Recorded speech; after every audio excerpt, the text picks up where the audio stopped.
सोच रहे हैं कि अब जो माँ जिसने मुझे संसार में लेके आई अब मुझे छोड़कर चली गई, लेकिन अब मुझे भगवान से मिलने से कोई नहीं रोक सकता। दूसरे नेत्र से ठंडे आंसू, अब मैं प्रभु से मिलूं, अब मुझे भजन करने से कोई नहीं रोक सकता। माँ की सभी अंतिम संस्कारों को करने के बाद में वह बच्चा एक बट वृक्ष के नीचे बैठ गया और इस प्रकार भक्ति करने लगा। जपे पांचवा प्रकार का भजन है रामचरितमानस में जो पंचम भक्ति बताई है, नवदा भक्ति में से मंत्र जाप। कि मंत्र जापो मम दृढ़ विश्वासा, मंत्र जाप मम दृढ़ विश्वासा। पंचम भजन वेद प्रकाशा, पंचम भजन वेद प्रकाशा। दृढ़ विश्वास के साथ में मंत्र का जाप। कैसा दृढ़ विश्वास? एक दृढ़ विश्वास की कथा सुना। एक गोपी श्रीधाम वृंदावन में दूध दही और मक्खन बेचने जाती थी। और नित्य प्रति जाती, नाव में बैठ करके जाती थी, बीच में नाव पड़ती थी और जाकर के अपना मक्खन दूध दही बेच के फिर नाव में बैठती, अपने घर चली जाती। एक दिन क्या हुआ, जल्दी जल्दी में उसका दूध मक्खन सब बिक गया। थोड़ा समय बचा शेष समय जब बचा, उसने सोचा कि थोड़े मंदिर हैं वृंदावन की गलियों में, बिहारी जी के संतों के कुछ दर्शन हो जाएंगे, तो वो मंदिरों के दर्शन के लिए चल। और जैसे ही जा रही थी तो रास्ते में एक मंदिर में भगवान की कथा चल रही थी, बड़ी सुंदर कथा। उसने सोचा समय तो है ही, थोड़ी देर भगवान की कथा सुन लेते। कथा श्रवण करने के लिए जैसे ही प्रवेश किया तो वहां प्रसंग चल रहा था। व्यास जी कथा सुना रहे थे, पंडित जी महाराज। तो प्रसंग में पंडित जी कह रहे थे कि भैया राधे श्याम नाम में इतनी शक्ति है, इतनी शक्ति है कि जीव भव सागर से पार हो जाता है। भोली सी गोपी के मन में भाव आयो, हे भगवान, राधे श्याम में इतनी शक्ति कि जीव भव सागर से पार हो जाए। सागर मीन्स समुद्र। और मैं तो छोटी सी जमुना पार करके आती हूँ, और वो भी नाम में। जय हो पंडित जी महाराज तुम्हारी, गुरुजी आज तो आपने बड़ी कृपा करी। प्रणाम किया भगवान को, व्यास जी को, और मन में ये दृढ़ विश्वास कर लिया, आज नाम में बैठने के लिए नहीं गई जहां से गहरी जमुना बह रही थी, जहां से उसका गांव बिल्कुल नजदीक था, और जाकर के जमुना जल के ऊपर पैर रखा और मुख से बोली, राधे श्याम। विश्वास करोगे?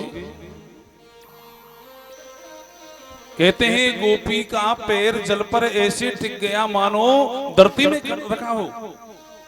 अब तो राधे श्याम बोलती जाए और जमुना जी को पार कर। बोलो राधे राधे राधे राधे। अब तो नित्य प्रति आए मटकी लेकर के और राधे श्याम बोले और जमुना जी को पार कर ले, और फिर श्याम को आए राधे श्याम बोल के अपने घर चले जाए। यह क्रिया 1 महीना हो गया चलते चलते। माताओं के हृदय में धर्म भी अधिक होता है पुरुषों की अपेक्षा, क्योंकि जो ये 4 फेरे होते हैं ना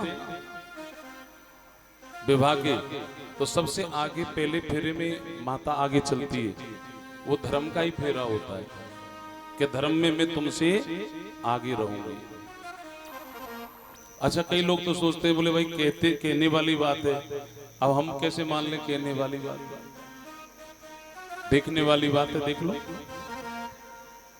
यहां पे पुरुषों की गिनती कर लो, माताओं की गिनती कर लो, यहीं से कहा कहीं भी कर लेना, कहीं भी कर लेना। और ऐसा नहीं है कि इनके पास काम नहीं है, पुरुषों की अपेक्षा काम भी अधिक है।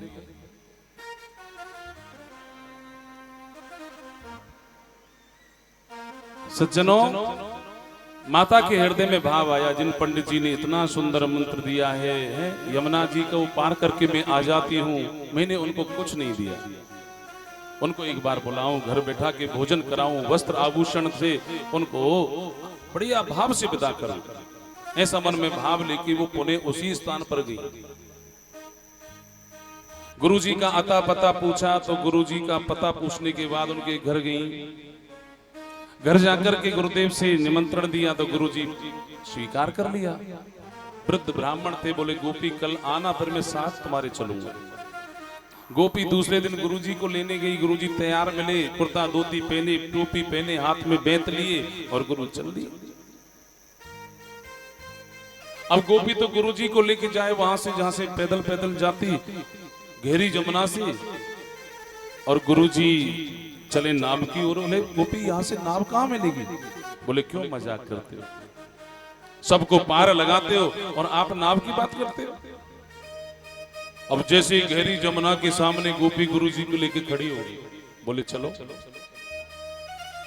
गुरुजी बोले आज तो कोई राक्षसी आ गई, ये तो हमें छोड़ेगी थोड़ी। अब यमुना जी में धक्का मार दिया, हम तो गए, अब नहीं बचेंगे। भगवान तो बच गए पूतना से, इससे हम कैसे बचें? अरे बोले गोपी देख, मुझसे मजाक मत करो, कौन है तू, बता तो सही मुझे, जमुना जी में कैसे लेके जा रही है? अब तो गोपी ने गुरुजी का हाथ और पकड़ लिया, और हाथ पकड़ के गुरुजी का और जमुना जल पर पैर रख दिया और राधे श्याम बोलने लगी। राधे श्याम बोलने लगी, जमुना जल के ऊपर खड़ी हो गई। गुरुजी बोले अब तो बिल्कुल नहीं बचेंगे। गुरुजी ने भी हाथ पकड़ा तो गोपी ने जैसे ही हाथ खींचा गुरुजी का, गुरुजी ने जैसे पैर रखा जल के ऊपर, धड़ाम से गुरुजी जल के अंदर। अब गुरुजी का हाथ गोपी के हाथ, और गोपी क्या कह रही है? अब तो राधे श्याम बोलती जाए गोपी, और गुरुजी का हाथ पकड़ के जल से खींचती वही ले। गुरुजी बोले आज बच जाए तो बहुत जानो भैया। लेकिन पार पर जब गोपी लेके गुरुजी को गई, बाहर निकले गुरुदेव, गुरुजी की जान में जान आई, बोले बच तो गई। घर लेकर के गई गोपी। गोपी ने जाके गुरुजी को नए नए वस्त्र आभूषण दिए, कपड़े बदले। गुरुजी ने भोजन ग्रहण किया, दक्षिणा ग्रहण की। अब गुरुजी दक्षिणा लेकर के चलने लगे तो गोपी से कहने लगे बेटा एक बात बताएगी? गोपी बोली कहो गुरुदेव क्या बात? बोले वो बात तो सब ठीक है, पर मोकू यूं बता, इस जल पे चलने की विद्या तो को कौन सिखाई? बोलो राधे राधे। अब बताओ किसने सिखाई? बोले महाराज जो विद्या दे रहे हैं वही पूछ रहे हैं। बोले ये सब तो आपकी कृपा है, जो विद्या दे रहे हैं वो जल पे नहीं चल सके, लेकिन जिन्होंने सिखाई उन्होंने जल पे चल रहे हैं। अब ध्यान देने वाली बात क्या है कि शक्ति गुरुदेव में नहीं है, उनके दिए हुए मंत्र में है। और मंत्र में भी नहीं है, आपके जपने की निष्ठा में है कि उस मंत्र के प्रति हमारी निष्ठा कितनी है, हमारा उसमें भाव कितना है, हम उसको कितने भाव से जप रहे हैं। अगर वो निष्ठा नहीं है, कई सोचे कि बोले हमने तो वहां गुरु जी से दीक्षा ले ली, फलाने बाबा से ले ली, हम तो बन गए महान। नहीं, दीक्षा आप किसी ब्राह्मण से ले लो, बच्चे से ले लो, गुरु से ले लो, संत से ले लो, जब तक तुम्हारी उस मंत्र के प्रति आस्था नहीं होगी, श्रद्धा नहीं होगी, विश्वास नहीं होगा, वो फल नहीं दे सकता। ऐसी श्रद्धा से, अगाध श्रद्धा से उस रामदास रूपी बच्चे ने मंत्र को जपा तो भगवान की आकाशवाणी हुई और दिव्य अलौकिक छटा के दर्शन हुए। बेटा तू पूर्व जन्म में मेरा ही बेटा बन के आई। तो नारद जी कह रहे मैं वही दासी का बेटा हूं भगवान, आज मुझे नारद बना करके आपके सामने खड़ा कर दिया। दासी पुत्र को नारद बना सकते हैं। तो वेद व्यास भगवान की तो समाधि लगी, भगवान की ऐसी समाधि लगी, उनकी मुखारबिंद से श्लोक निकलने लगे और निकलते भये श्लोकों को गणेश जी ने आकर के दोनों हाथों से लिखना प्रारंभ कर दिया और लिखते लिखते लिखते लिखते ये 18,000 श्लोकों का श्रीमद् भागवत महापुराण बन गया।